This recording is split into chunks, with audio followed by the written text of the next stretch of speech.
It's Experience Action. I'm Jeannie Walters, and as always, I can't wait to hear your questions. So let's go ahead and listen in. Hey, Jeannie, I'm curious about some of those negative touch points that we have with customers, such as when you send the invoice that needs to be paid. How can we make that a better experience and package that in some way as a message to the customer so they have a positive interaction with us instead of it being a negative, oh, yeah, we have to pay their bill now? Would love to hear your thoughts. Thanks. Another fantastic question from one of our listeners who is out there fighting the good fight around customer experience. And what I love about this question is that it's something that everybody can relate to. Whether you're running customer experience for a multinational enterprise organization like those we work with, or maybe you are running a retail store in your hometown, or maybe you are simply trying to do the best you can in the job you have.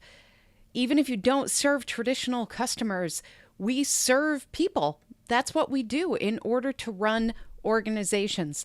And often that requires sending invoices or at least handing over a bill. This is how we have those transactions. This is how we decide if they're a customer or not. Are they paying us? It's really that simple. So, what can we do about that specific touch point? But really, you can apply this in so many ways. So what I want you to do today is really think about what are those maybe neglected touch points that you have. Things that, yes, they have to be done. We have to, for instance, have customers register for events or sign up and log in for certain accounts. Maybe we have to confirm information that isn't that fun to confirm. Things like health information if you're in healthcare, or insurance, depending on the type of business you are running. All of these things can be somewhat inherently negative because as customers, that's not what we signed up for. We didn't sign up to get an invoice. We signed up to experience something, to achieve a goal.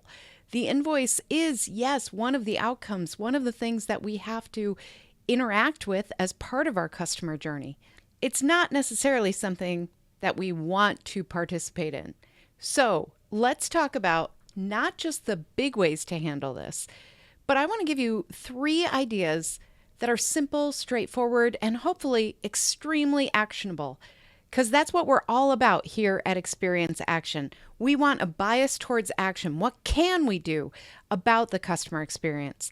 Not focusing on what might be challenging or preventing us from moving forward. So the first thing I want you to consider is the tone of the invoice. We spend a lot of time with customers leading them to that point. We spend a lot of effort and ask ourselves questions about is our marketing material and the way we communicate with customers to get them to the sale, is that living up to our brand promise? Is that really reflecting who we want to be? And if not, we make adjustments and changes. But then we move on to the invoice and often we just drop into what everybody else is doing. Pay this invoice or else, right? We spend all this time telling them what a great experience we're going to deliver, how our service is superior, how our people are going to take care of them. And then we send an invoice that removes all of that tone. And it says things like, if you don't pay this invoice within this certain amount of time, this is all the stuff we're going to do. We're going to call a lawyer. We're going to have mediation. We're going to do all of those things. And the tone of the relationship shifts dramatically. So ask yourself, are there things on your invoice, on your agreements, on those touch points that might not be so positive? Are there ways you can improve the tone? You can refer back to, we want this to be a great experience for everybody. And so we want to set clear expectations. Let us know what we can do for you. If you're sending a regular invoice, maybe you send monthly invoices, then think about if that is your only consistent point of communication with your customer, what can you do with it? Can you thank them in sincere and meaningful ways? Can you remind them of some of the things that you worked on? I think a great opportunity here is for coaches. We want those invoices to remind them about the value that they're receiving, not just how to pay you or all the things that will happen if they don't pay us exactly on time in the way that we prefer. So think about that. Think about how you can customize, how you can add that tone, you can live up to your brand promise within the invoice itself. We also want to think about customization throughout the journey, especially at these sticky touch points. What I want you to think about is how you can approach customization at scale. And, this is where AI and machine learning can come in really handy. Because if you want to figure out, for instance, what certain segments of customers would prefer at these challenging points in the journey, then AI can help you with that. You can say, you know what? I know there are customers who prefer efficiency. I know there are customers who would rather do things on their mobile phones. What can we do to find out who these customers are? Let's take in the data that we know about them. Let's look for patterns. Let's figure out how can we segment at scale so that we can customize. So the goal of this is customization. But if you have too many to do this with on an individual basis, then this is where you can really lean into segmentation using AI to help you get the right data in the right ways to make the right decisions. Now, if you can do this, you can start really offering different payment options for invoices, different ways to be efficient, different options to meet them where they are. Maybe some clients want to prepay. Maybe some clients want to pay monthly. Maybe they want reminders. Maybe they don't. All of those different ways that people can customize the experience for them, that's a great thing to look at for these inherently negative touch points that are just part of the journey. And let's not forget about anticipating needs and reducing friction. Now, we often know that our clients have questions. We know where they get stuck. This just happened to me as a customer. I was participating as a member of a community and I signed up for an event and then I realized, oh no, I can't make it. And I went back and I looked at the rules and I looked at all of the information and it was very clearly stating you have until this date to cancel. But there was nothing in there about how to cancel. So I had to go through step after step after step, trying to find the right person who had the right email. And when I said, I cannot figure out how to cancel, they said, yep, we know about that. That's a glitch. That's not a glitch. That's a problem with communication. That is a problem with not anticipating my needs as someone who signed up for that and wants to know the best way to follow your rules. So, anticipating needs and reducing friction. We often think about this as part of the journey that really only applies to sales or those service touch points. What I want you to do is think about every single proactive thing that you send out to clients and then ask yourself, what happens if? What happens if things go wrong? What happens if they're not sure if their payment went through?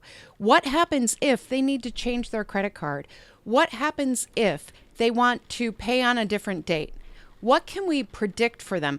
And if we don't know, if maybe you're early in the process, you haven't had a lot of customers and this is just starting for you, maybe you want to look at it and think about, okay, what are those questions that we've gotten?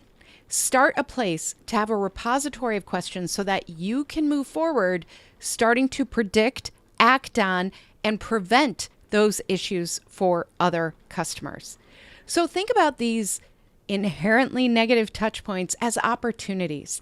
Yes, they are challenging. Yes, they bring their own unique set of issues that we have to resolve. But they're opportunities to really understand and deliver for our customers in meaningful and proactive ways. And is there anything better than that? I don't think so. So remember, we're going to really think about the tone of what we're sending out, make sure that it's matching our brand promise and our customer experience mission statement and the type of experience we want to deliver. We also want to take a step look at, can we customize at scale? Can we make sure that we are meeting customers where they are with the different options that they want and giving them those choices? And then finally, we want to think about predictive analysis. How can we make sure that we are predicting issues before they happen, acting on them, and reducing friction along the way? If you can do those three things every time you introduce a new touch point into your customer's journey, you will be so far ahead than your competitors. And that's what this is all about. It's not just about delivering for customers. It's about staying ahead. It's about getting those outcomes that we want as an organization, that our leaders are looking for. So use these tools, lean into customer experience strategy. Make sure that you are getting others to realize this is not something just to talk about. This is about action. Thanks so much for being here at Experience Action with me. I so appreciate all you do every day. And of course, we love your questions. Don't forget, you can leave me a voicemail just like this person did at askjeannie.vip. Until next time, stay true to your customers, look for ways to get ahead, and keep doing what you're doing, fighting the good fight for your customers, because that will lead to better outcomes for your organization. Keep up the great work. To learn more about our strategic approach to experience, check out free resources at experienceinvestigators.com, where you can sign up for our newsletter, our Year of CX program, and more. And please follow me, Jeannie Walters, on LinkedIn.